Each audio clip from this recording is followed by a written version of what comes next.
देखा मैडम, मैंने बोला था ना, मैं आपका डिवोर्स चुटकियों में करा दूंगा। और रही बात कोर्ट के ऑर्डर की, जो आपके पति से 10 लाख रुपए लेने ना, वो 2 दिन में अरेंजमेंट हो जाएंगे। तो ठीक है, मैं चलता हूँ, और कोई काम हो तो मुझे बता देना।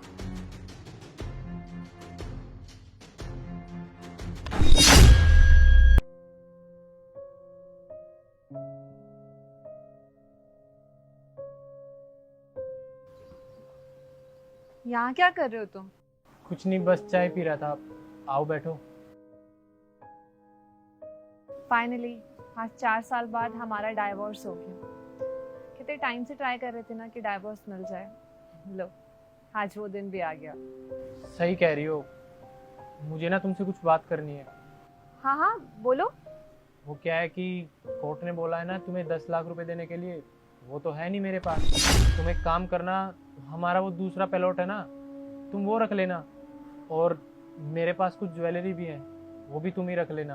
वो क्या है कि गुड़िया की शादी में काम आएंगे। और हाँ, तुम एक काम करना, जिस घर में हम रहते थे ना, वो भी तुम ही रख लेना, क्योंकि अब मैं अकेला तो रह नहीं पाऊंगा। और गाड़ी की चाबी भी मैं तुम्हें ही दे दूंगा।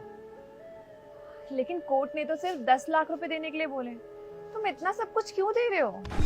हाँ, मैं मानता हूँ कि कोर्ट ने सिर्फ 10 लाख रुपए देने को बोला है, लेकिन मैं तो अकेला हूँ ना। वैसे भी मेरे जाने के बाद इन सब चीज़ों को यूज़ करेगा ही कौन। मैं सोचता हूँ कि तुम और गुड़िया इन सब चीज़ों को अच्छे से यूज़ कर पाओगी। एक सेकेंड, तुम्हारे जाने के बाद से क्या मतलब है? तुम कहाँ जा रहे हो? वो कहीं नहीं, तुम घर जा रही थी ना, जाओ तुम। देखो चांद, मुझे सच सच बताओ कि तुम जा कहाँ रहे हो? अरे बताओ ना, हुआ क्या है तुम्हें? कुछ नहीं, वो मुझे ब्रेन ट्यूमर है। क्या क्या बोल रहे हो तुम? इतना सब कुछ हो गया और तुमने मुझे बताया तक नहीं? जरूरी भी नहीं समझा ना मुझे बताना? कैसे बताता, मुझे खुद 4 दिन पहले पता चला है। मैंने सारे टेस्ट करवाए तो मुझे पता चला कि मुझे ब्रेन ट्यूमर है। डॉक्टर ने बोला है कि ज़्यादा टाइम नहीं है मेरे पास, पर तुम चिंता मत करो, वो मकान की रजिस्ट्री 7-8 दिन में हो जाएगी।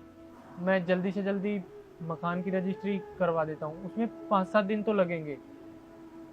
ठीक है, मैं चलता हूँ। तुम्हारे लिए कुछ मंगवाऊँ? ठीक है, फिर मैं चलता हूँ, तुम अपना ध्यान रखना।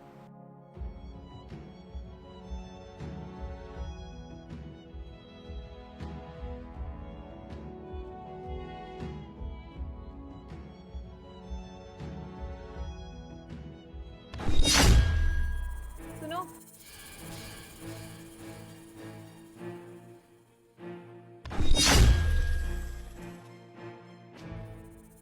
ये क्या कर रही हो तुम?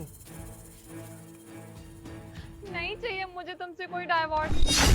नहीं रहना चाहती मैं तुमसे अलग। और नहीं चाहिए तुम्हारा कोई पैसा, गाड़ी, बंगला, कुछ नहीं चाहिए। तुमने मुझे इतनी देर में बताया कि इतनी बड़ी परेशानी से जूझ रहे हो, अकेले सब कुछ कैसे फेस करोगे? मैं तुम्हें ऐसे अकेले नहीं छोड़ूंगी। तुम्हारा अच्छे डॉक्टर पे इलाज करवाऊंगी और तुम जल्दी ठीक हो जाओगे। तुम बिल्कुल परेशान मत हो। मैं सोच भी कैसे लिया कि इस वक्त मैं तुम्हें अकेला छोड़ सकती हूँ, और इस वक्त क्या, मैं कभी तुम्हें अकेला नहीं छोड़ूंगी।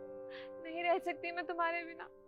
और गुड़िया गुड़िया भी तो नहीं रह पाती ना तुम्हारे बिना। लेकिन लेकिन कुछ नहीं। मैं तुम्हारी अब एक और नहीं सुनूंगी। इतने टाइम से तो सुन रही थी ना तुम्हारी। हमारे बीच में जो कुछ भी मिसअंडरस्टैंडिंग थी सब कुछ क्लियर हो जाएगी बस। मैं तुम्हें नहीं छोड़ सकती, नहीं रह सकती तुम्हारे बिना। तुम्हारा इलाज अच्छे से डॉक्टर के पास करवाऊंगी, तुम जल्दी ठीक हो जाओगे और फिर से हम वैसे ही रहेंगे जैसे पहले रहा करते थे, खुश, हमेशा खुश।